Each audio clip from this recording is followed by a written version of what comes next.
The field season begins with the onset of spring, when the coast wakes from its hibernation and new life emerges everywhere.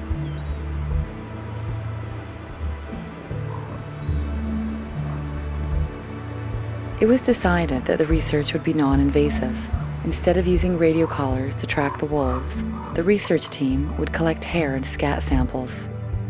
In this way, they would not need to disrupt the lives of the study animals. Here we have clumps of their underfur that they molt off starting in about May. The coast is laced with networks of trails the wolves use to patrol their territory. Fortunately for the researchers, the wolves tend to drop their scats right on the trail, and these little bundles are a treasure house of information. By analyzing the scats, the team was able to get a glimpse into the everyday life of the coastal wolf. Remnants of many of the species that they saw while hiking along the wolf trails were also found in the droppings of the wolves.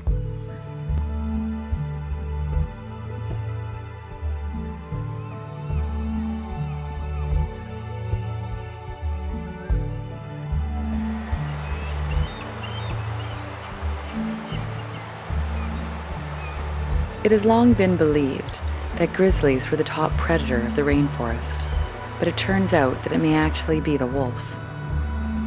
The grizzly bear hibernates and stays near the river valleys on the mainland, but sign of the wolf was found almost everywhere. From the alpine ridges of the deepest inlets to the wind-swept beaches of the outer islands.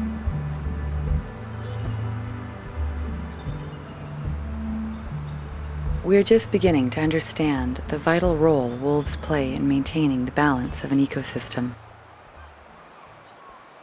Wolves target the sick and the weak animals. This allows the healthiest and the best equipped animals to survive and reproduce, helping to cultivate genetically superior populations over time and prevent disease from spreading. In the end, predators actually help to keep their prey strong and adaptable.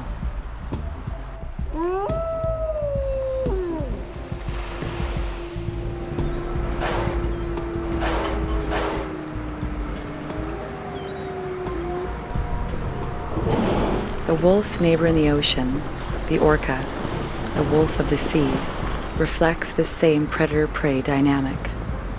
These two top predators live parallel existences, within sight of each other. They both hunt in packs.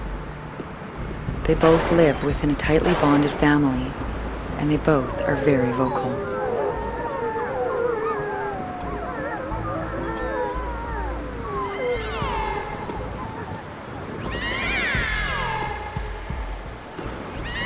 Even the kelp forests of the underwater world mirror the nearby forests on land.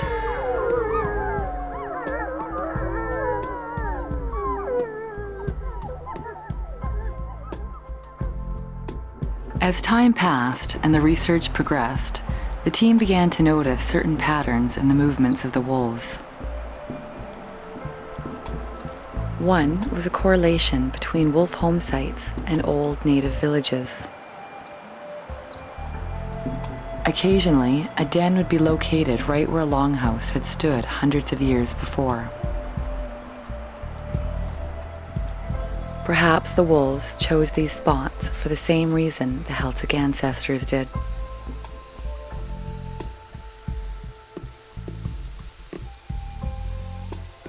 Often these sites were in protected bays with a salmon stream nearby. On the beach, evidence still remained of the fish traps used by the ancient people. Remnants of stone walls built to trap fish on the falling tide surrounded the river mouth. The wolves now use these ancient fish traps to catch salmon themselves. The relationship between the first people and wolves has a long history on the coast.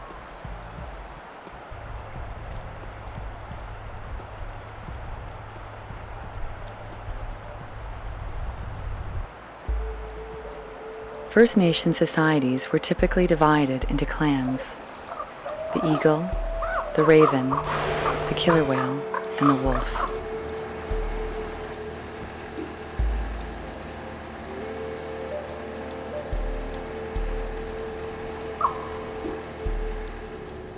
Chester was closely related to the wolf clan. For thousands of years, his ancestors had lived alongside the wolf. The wolf was nature's mirror image of man in many ways. Much was to be learned from watching wolves.